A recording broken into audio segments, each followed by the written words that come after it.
Well, I can't do it again. You can see Lewis say this right after the Baku race.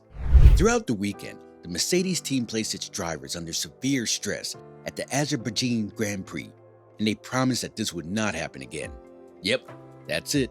Lewis Hamilton, the 7-time Formula One world champion, called the Baku race the most agonizing of his career.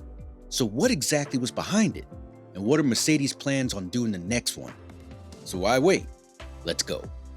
Hey folks, and welcome back once again. What are you guys waiting for? Like, share, and subscribe to get the hottest high-octane news from the world of F1.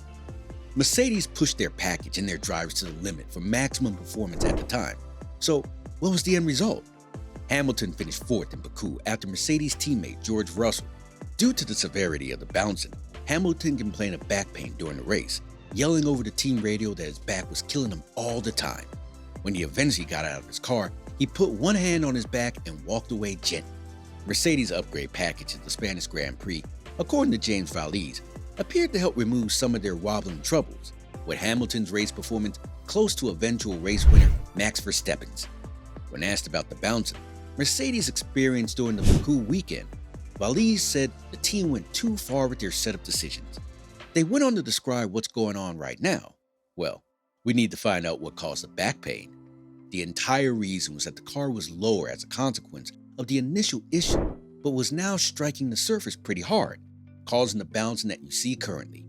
Again, if they try the exact performance by driving the vehicle low, the situation is totally different, and the bumpier the circuit, the more plainly the input is having an effect, as we see in Baku.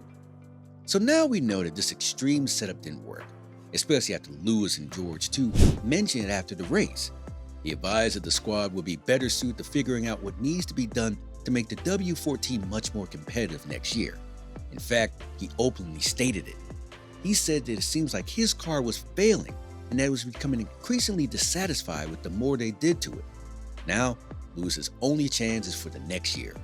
Of course, these guys must continue to work on it, and it is what it is. Perhaps Mercedes will simply have to brazen it out and work hard to produce a stronger vehicle for next year. While Hamilton may want the team to make the 2023 vehicle a step ahead, Mercedes believes that its engineers and designers need more knowledge on this year's machine to identify what needs to change. So, what will the W14 be? If you want to know about the W14, we believe you should wait until these guys have determined what needs to be changed on the W13 before looking at the W14. And now we know what the main issue is. To say the least, the car is in a bad state. We believe they just need to observe the remaining races one by one, session after session, and test by test. However, following the positive Canadian Grand Prix weekend, when the team was possibly its most competitive in terms of pace so far this season, finishing 3rd and 4th, Team Chief Toto Wolff has highlighted how the team's focus has shifted. He feels that the work done by the team has eliminated the bouncing issue. The difficulty for Mercedes today is how much the vehicle contacts the ground when the course is rough as a result of the ultra-rigid and low ride height setup that it needs to get its car running properly. Wolff believes Mercedes' development on the wobbling issue has placed its vehicle in a comparable setup window to rivals, who also look to be suffering from how stiff things must be run. He says that what they observe in the cars is just rigidity. When we look at the slow motion footage of the two leading cars in the Alpines, we can see that they are bouncing off the curb quite forcefully. The rigidity of the automobile was exactly what the drivers complained about. This is something we must consider. How can we lessen the impact? The smoother the track, of course, the better. The lower the curbs, the less of this behavior we witness. With Canada emphasizing that Mercedes still needs to improve their car's performance, Wolff believes the key to achieving progress was to attempt to unlock more speed from the car at a wider variety of ride heights. So he thinks they just need to add more weight, more downforce, and do it with a car that isn't as low to the ground as they planned.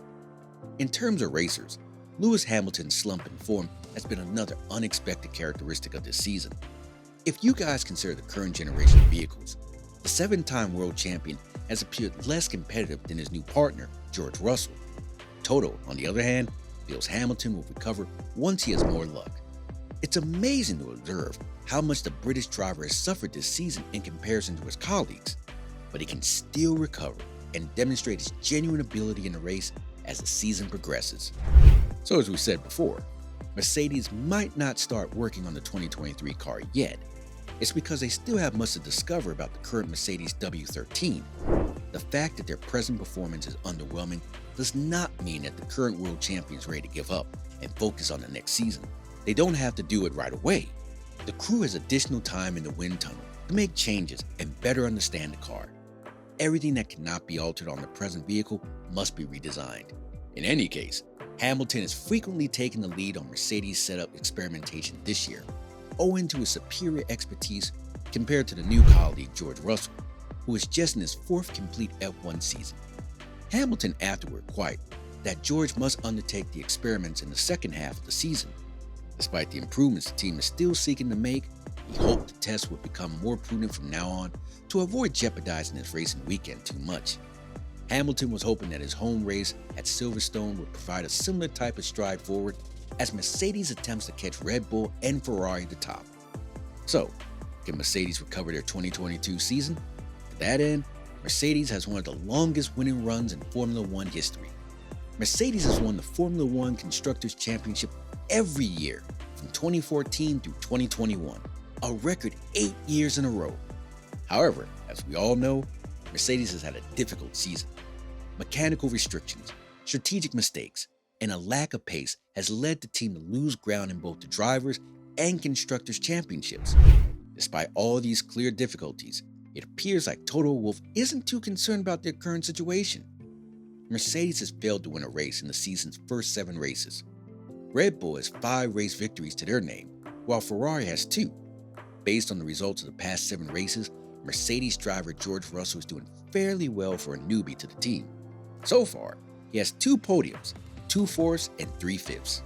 Lewis, his colleague, has space to improve since he only has 1 podium finish in 7 races.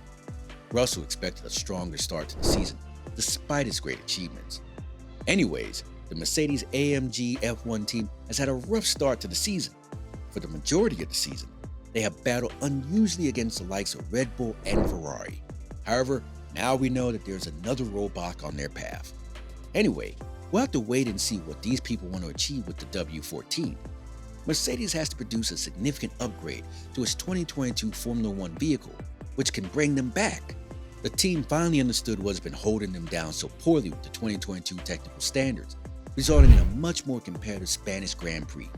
Despite their problems this season, the Mercedes AMG F1 team is just 38 points behind third place Ferrari in the 2022 constructor standings. We hope to see improvements on this soon.